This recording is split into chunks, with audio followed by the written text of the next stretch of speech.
back here in the studio, President Trump is hardly the first president to talk the talk when it comes to Iran. But was he the only one to walk the walk? From the beginning of our administration, we have moved to counter Iran's support of international terrorism. At the same time, we have tried to stop its quest to acquire weapons of mass destruction. For the sake of peace, the world must not allow Iran to have a nuclear weapon. Let there be no doubt. America is determined to prevent Iran from getting a nuclear weapon, and I will take no options off the table to achieve that goal. We will not, let me say it again, we will not allow Iran to acquire a nuclear weapon. Here in the studio, Jamil, Jaffer, was it that all these other presidents overestimated Iran? And ultimately, is this the victory that it seems to be for Trump's decision to actually go forward with these pretty high-stakes attacks? Well, look, at a minimum, Abby, the president was able to successfully conduct an operation where he took out 3 major sites in Iran where they were obtaining nuclear capabilities, enriching uranium and the like. And so at a minimum, that's a big win for the United States, a big win for the region, a big win for the world. Does that mean Iran won't eventually obtain a nuclear weapon? Of course not. Does it set them back a significant amount? Absolutely. And is that an important part of this operation for the world and for the region? 100%. Too early to take a victory lap? No, I mean, I'll be glad at the to end take of the one. day, well, I know you are. I mean, I guess at the end of the day, though, the question is, how do we actually get Iran to not have a nuclear weapon? That's really where we're at. Well, functionally, we did it, with these strikes. I mean, what he did was a courageous move, and working in concert with our special partner, Israel, we let them pummel them, take out their air defenses, and then we swoop in the way only we can with these B-2 bombers and these special massive ordnance penetrators, and we deal with the situation. So it was great tactically. Ultimately, the only way to get Iran to stop seeking a nuclear weapon, I suppose, would be if the people of Iran rose up and tossed these butchers out and got themselves a new government. I'm not suggesting that we should be involved in that, but you would hope someday that the people of Iran would decide to have, something more like a normal government where you're not constantly trying to get nuclear weapons to bring about the end of the world, which is effectively what they're constantly trying to do. But today is a great day for America. It's a great day for Western civilization. Scott, my problem is the Trump administration is taking a victory lap as if they're the only ones who planned this. And I understand he took the action, but this action was planned by the military for multiple administrations. You just said yourself, Israel has been pummeling Iran because the Biden administration was providing weaponry for them to do so. So I will say, it's just amazing to me plans that are only pieces of paper unless they're executed. And this plan was executed flawlessly. Occasionally the correct answer is just, rolled the dice. Good job, President Trump. Well done. Occasionally that's the right answer. But he rolled the dice. We don't know how this is going to end. Is this going to bring about peace? I'm not sure. If you want to say tonight, for sure, 100%, it's peace. I'm actually willing to kind of look at that bet, because over the course of time, you're hoping for something else?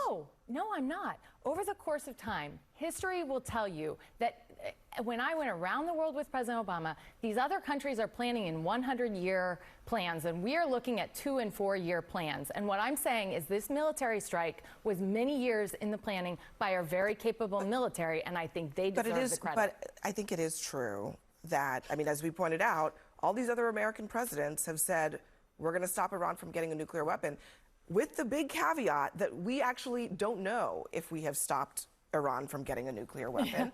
Exactly. But no one has taken this step before now. You generally do not, Dr. West, like military action. Absolutely. But do you think that in this case that it has opened up a path to diplomacy or a path to peace? You see, I try to look at the world through the lens of the cross rather than primarily the flag. The flag signifies military might in crushing enemies. The cross is about unarmed truth and unconditional love. The condition of truth is to allow suffering to speak. The suffering in Gaza, the suffering in Iran, the suffering in Tel Aviv, the suffering anywhere human beings are being mistreated. So I don't believe any nation should have nuclear arms. We got 9 nations in the world that have nuclear arms, right? 5,500 for Russia, 5,200 for the United States, 40 for North Korea. Now Israel has 100 and somebody won't admit it, nuclear ambiguity, right? Germany, France, and so forth. Why do we assume that somehow this sense of trying to ensure that we can keep control of this organized greed and the institutionalized hatred that leads toward the need for bombs, and then to drop them and think the more bombs we have, the safer we are? That's just a logic I reject. That's why what you just saw was the continuity of the policy between Democrats and Republicans. That policy, I think, is morally bankrupt, because sooner or later, Iran is going to develop the bomb. No matter how many times you drop these buster bombs on these folks, they're going to develop it. How do we create conditions under which we can eliminate nuclear bombs? I'm an evangelist or negotiation. I mean, at the end of the day, I think a lot of people say this is fine, but we still have to get to the negotiation table with Iran to actually take this off the table. Sure. I'm an evangelist of the 3 Ds of foreign policy, not to be confused with the 5 Ds of dodgeball for everyone watching. And that is development, diplomacy, and deterrence. The Iranians do not speak the language of diplomacy unless force is used. And that is what President Trump and the United States used this past weekend in a precision, perfection way. It was... It's illegal, unconstitutional. It is not illegal. Of course, in it's any violation way, shape, of or form. international The United law. States You can't violate national sovereignty of a country. Why? Why? We do it all the time. I know, because America violates international law all the time. Who's going to stop us? Decades, You would think morality ought to play some role. You think it's immoral to stop Iran from getting a nuclear weapon? I think that any condition. Who's the moral actor here, Iran or the United States? In terms of ensuring that we don't have nuclear bombs anywhere? No, in terms of ensuing these butchers don't have nuclear bombs that they have fully said they will use on Israel. Well, we got a larger discussion. We've got United States, Israel. There's no equivocation. Hold on, Scott. What they've done in Gaza gives neither one of them moral authority. That's a genocide. It's ethnic cleansing.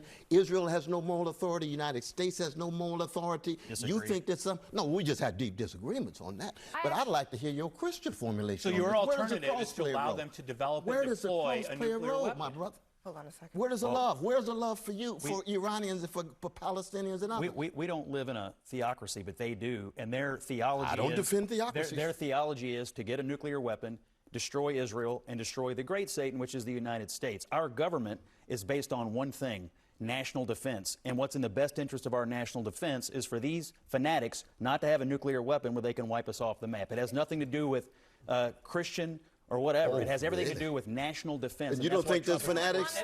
Hold on a second. Jamil, go ahead. And look, and it is absolutely ethical to act in your own self-defense. It is a matter of international law. It is completely permissible to act in self-defense. And when you see a gathering threat, a nation that has repeatedly called for the destruction of the United States, repeatedly called for the destruction of Israel, has fomented terrorism around the globe for decades. For 4 decades, they've supported Hezbollah, Palestinian Islamic Jihad, you name it, they've backed terrorism. So the idea that we would even consider allowing them to get a nuclear weapon, the idea that the Obama administration would allow them to enrich uranium in their own country, something we wouldn't even allow our own allies to do, is ridiculous. And the fact of the matter is, you know, and I know that it was the United States that initiated the nuclear program in Iran. A civilian, in 1957, the Adams for Peace 1967, under the Shah, after they overthrew a democratic regime, all of a sudden now under the Shah, it's fine, it's fine. We know that apartheid South Africa was looking for a bomb, right? Who helped apartheid South Africa? United States and Israel. When Nelson Mandela came to power, he had to dismantle it. But all of a sudden now apartheid South Africa can have the bomb because United States and Israel say so? No. You got to have a morally consistent Let me play this exchange between the Secretary of State, Marco Rubio, and Margaret Brennan on Sunday, because she was asking him about what the intelligence really said about whether Iran was actually pursuing a bomb. And just listen to this. Let me follow up on a phrase you just word, weaponization ambitions. Are you saying there that the United States did not see intelligence that the Supreme Leader had ordered weaponization? That's irrelevant. I see that question being asked in the media. That's an irrelevant question. No, they have everything they need to build a weapon. That is the key point in U.S. intelligence assessments. You know that. No, it's not. Yes, it was. No, it's that not. The political decision had not been made. I know that better than you know that, and I know that that's not the case. But I'm asking you whether the order was given. And the people who say that, it doesn't matter if the order was given. They have everything they need to build nuclear weapons.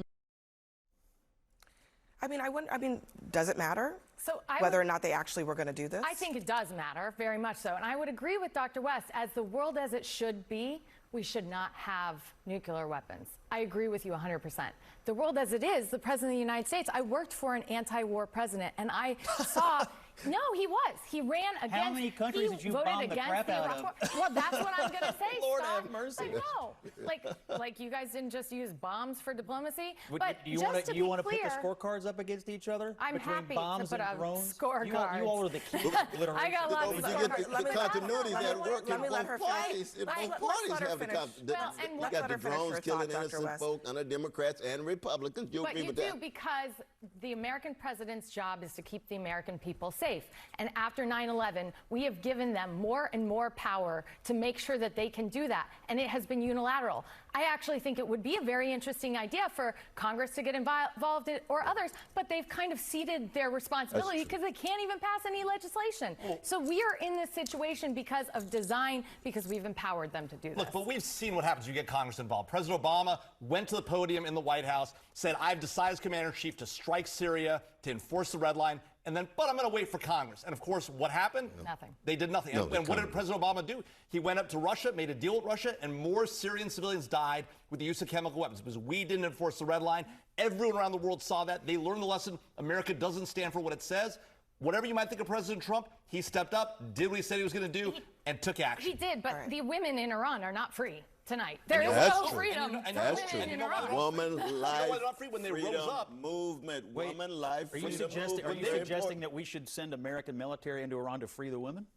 Here's what I'm suggesting, Scott. You're criticizing. Sometimes this is not about a victory lap for a party, but it's a more complicated situation that we should educate ourselves about the world. And if we're talking about a ceasefire and we're popping champagne, which Fox News is doing tonight, I'm sorry, people in Iran are not free. There are plenty of people in Gaza who are not free. There are plenty of people around the world who are not free. I am happy that we're not dropping bombs, but if we want to be the peace president, then we're going to actually have to bring about peace. Well, let's talk about what should happen to get freedom in Iran, right? The people of Iran now have an opportunity. After that nation's government has been pummeled by Israel, pummeled by the United States, they now have an opportunity to rise up, and we should back them up. The fact of the matter is, when the Green Revolution came around, we didn't back them up. To be continued. We have more on that conversation coming up.